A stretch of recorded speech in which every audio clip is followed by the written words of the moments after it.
Progress in US diplomacy with the DPRK used to take years. Now it's measured in days. After the two Korean leaders' second meeting in as many months, a US negotiating team led by Sung Kim, a former US ambassador to South Korea and former negotiator with the North, arrived in the DPRK for talks.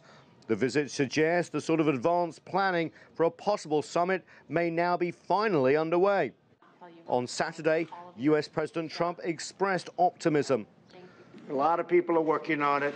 It's moving along very nicely. So we're looking at June 12th in Singapore. That hasn't changed. And it's moving along pretty well.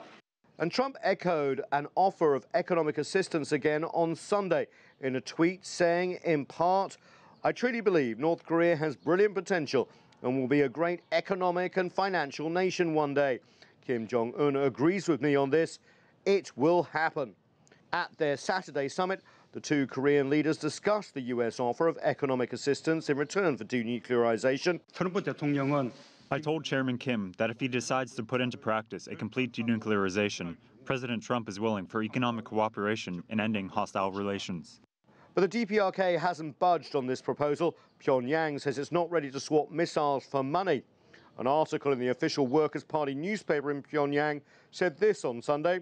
US media is still building up public opinion that the DPRK comes to the negotiating table with the US in a hope to get economic aid. The paper called the US proposal impudent and rubbish, adding, as far as the economic aid is concerned, the DPRK has never expected it.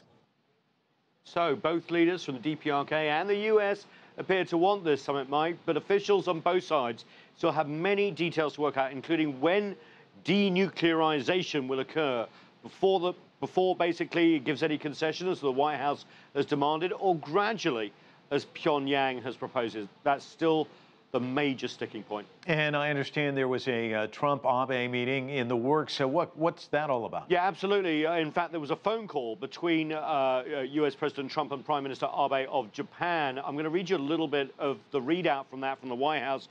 It said the President and the Prime Minister affirmed the shared imperative of achieving the complete and permanent dismantlement of North Korea's nuclear, chemical and biological weapons and ballistic missile program. And the White House also says that there will be a meeting, it looks like, before the June 12th date, which of course is when the summit will happen. The language is very interesting there, that the US still committed to this complete, verifiable, irreversible denuclearization plan, which of course Pyongyang has been resisting.